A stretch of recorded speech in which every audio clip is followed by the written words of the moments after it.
세상에서 제일 비싼 그림이 뭐게요? 모나리자. 그런데 이 화가의 그림도 만만치 않습니다. 바로 잭슨 폴록. 그림 한 개에 1,000억이 넘는 작품이 한두 개가 아니에요. 그림 하나가 뭐 건물 한 채보다 비싼데, 그림을 보면 아, 이 그림 하고 아실 거예요. 아이들과 함께 전시회를 가신다면 이 책 먼저 꼭 읽고 가시기를 추천합니다. 바로 그래도 엄마는 너를 사랑한단다. 원서 제목은 올리비아예요. 올리비아라는 이름의 귀엽고 명랑한 소녀 돼지 올리비아가 이제 주인공인데요. 올리비아는 뉴욕에 살고 있습니다. 이 책의 줄거리는 뭐 간단합니다. 뭐 특별한 사건이 있다기보다 올리비아가 지내는 매일매일 이야기예요. 올리비아가 뭐 더운 여름날에는 바닷가에 놀러가서 모래성을 쌓고, 비 오는 날에는 미술관 가고, 그랬다가 집에 와서 엄마랑 책 읽고 자고, 뭐 이런 얘기인데요. 어느 날 미술관에서 그림을 보고 집에 와서는 나도 아까 본 그 그림 그릴 수 있겠어? 하고 그림을 그려요.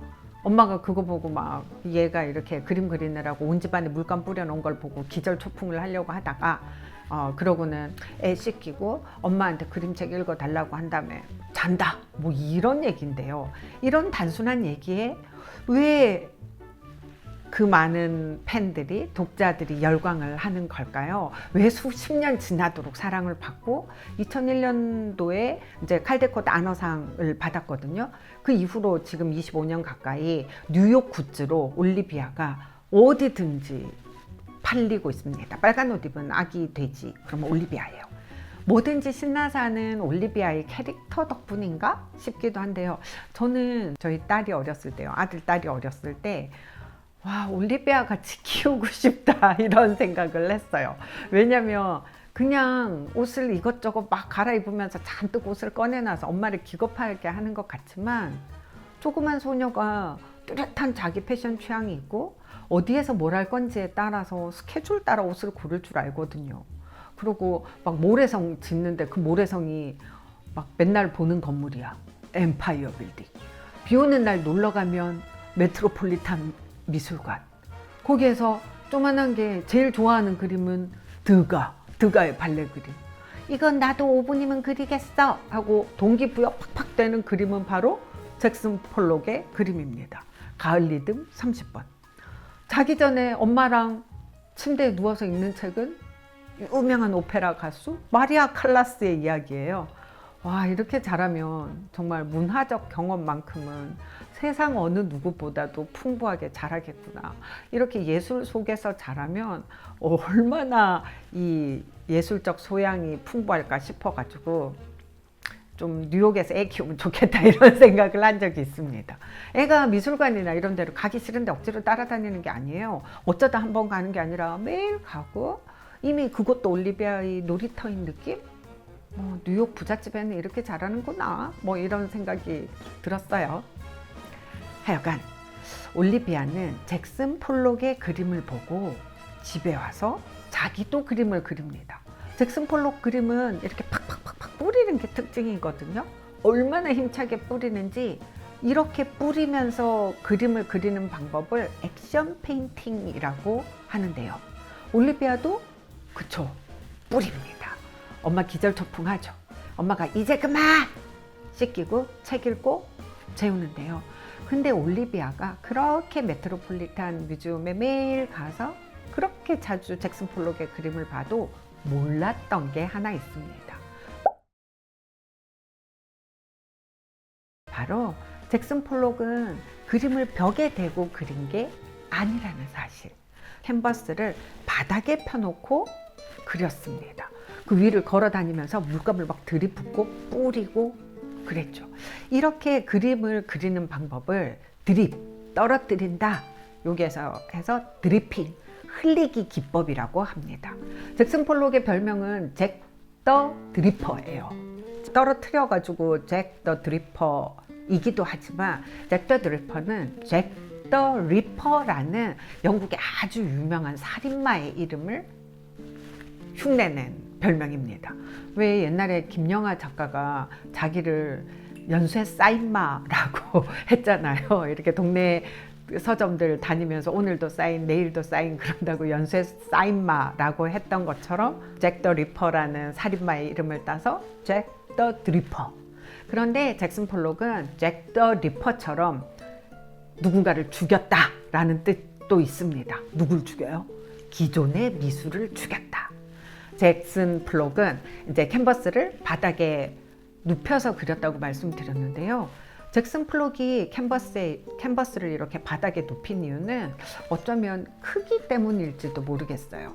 잭슨 폴록의 화폭은 보통 일상적인 캔버스의 크기를 훨씬 넘었거든요. 뭐 여차하면 6m 막 이래요. 미술관에 가보면 한 벽면에 완전히 잭슨 폴록 그림 하나만 딱 걸려 있고 막 이렇거든요. 거의 벽화 규모죠. 네, 그런 데다가 잭슨 폴록은 캔버스나 이젤 같은 전통 화구를 잘 사용하지 않았어요. 심지어 액자도 없었거든요. 나무 틀에 걸어서 고정하지도 않은 화포 그 자체를 바닥에 깔아놓고 그 위로 작업을 했습니다. 근데 이젤에 세우지 않고 바닥에 이렇게 그 화포를 깔아놓으면 새로운 조수가 하나 생깁니다. 바로 중력이에요. 위에서 떨어뜨리면 떨어지죠. 잭슨 폴록은 붓을 마치 막대기처럼 사용했대요.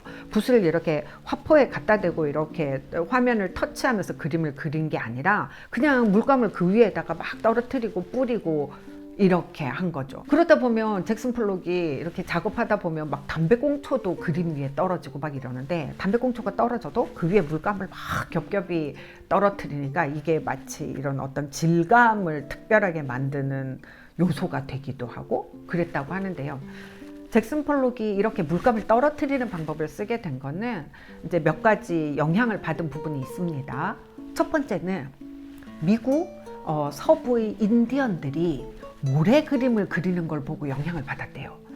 나바호족은 형형색색의 모래도 이제 좀 밝은 색, 어두운 색 이렇게 많이 있을 거 아니에요. 그런 형형색색의 모래를 땅에 뿌려서 그림을 그리곤 했대요.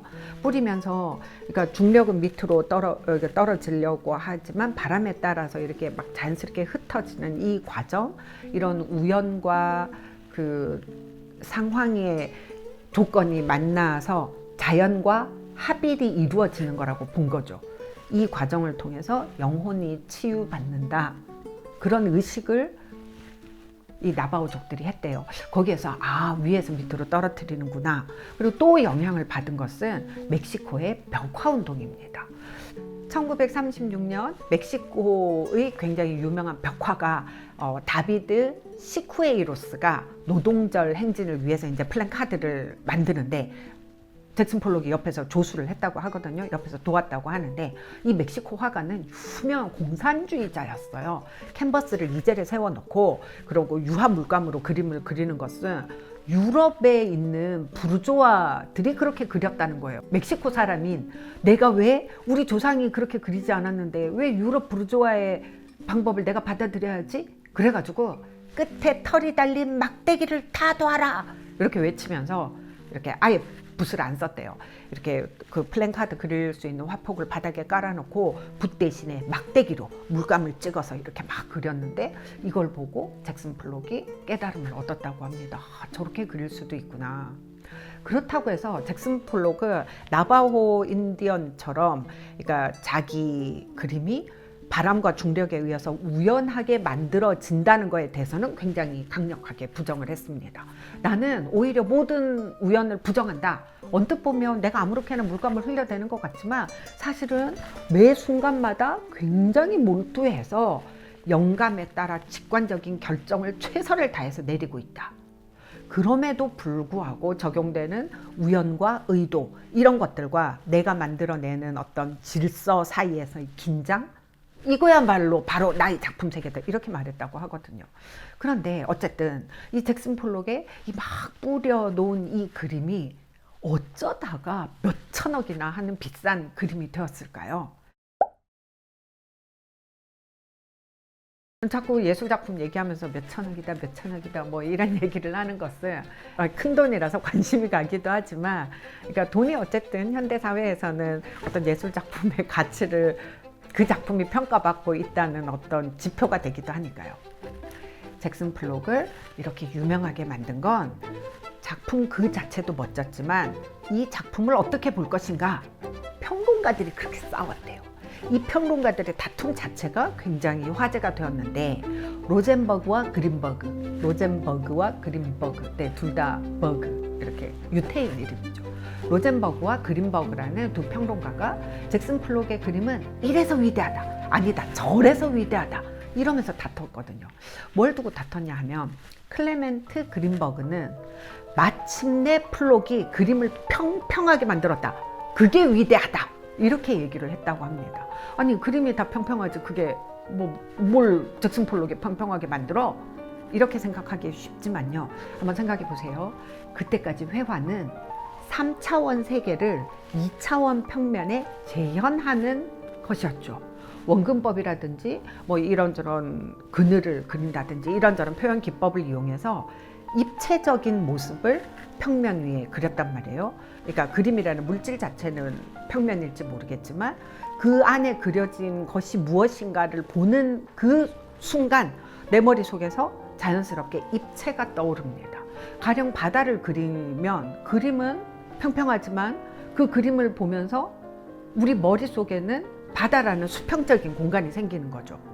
하지만 잭슨 폴록의 그림은 애초에 이게 뭔지 전혀 짐작할 수 없기 때문에 그게 어떤 식의 입체를 갖고 있는지 내 머릿속에 떠올리는 게 없다는 거예요. 그래서 잭슨 폴록의 그림이 그 자체로 평평해졌다는 거죠.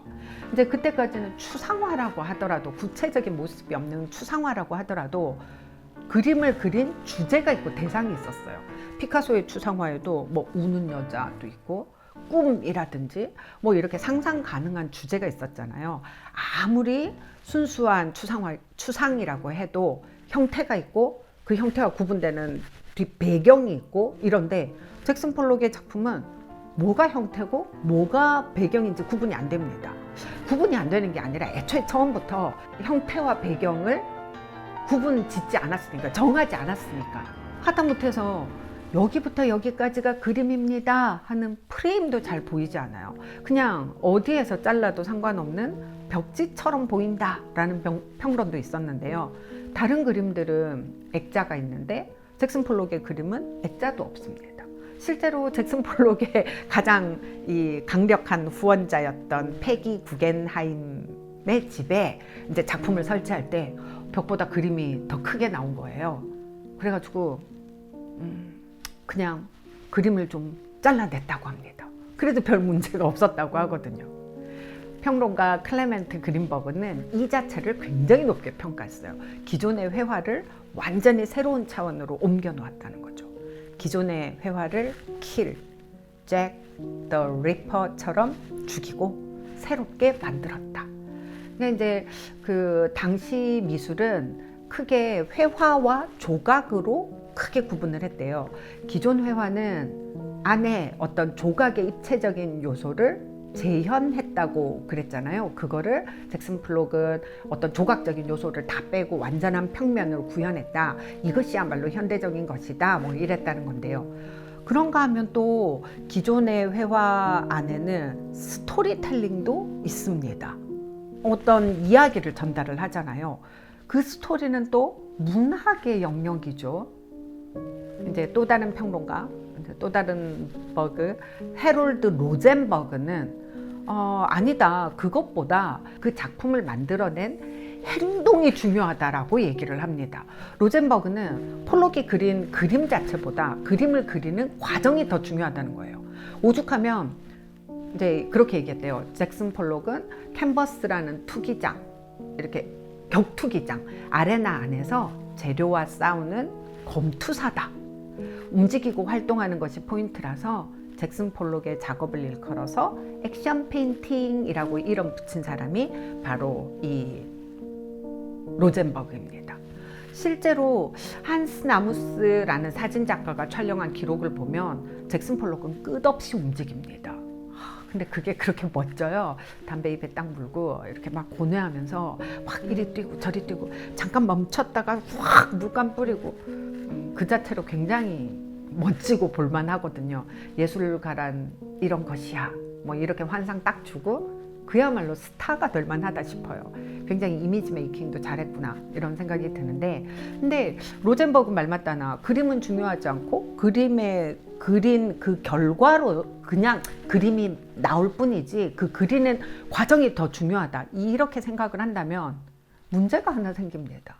뭐가 문제가 생기냐면 어떤 행동의 흔적일 뿐인 그림을 미술관에서 전시하고 그 흔적을 돈을 주고 사고 이런 게 무슨 의미가 있겠어요. 이미 중요한 건 다 끝났는데. 그리고 또 이런 문제도 있습니다.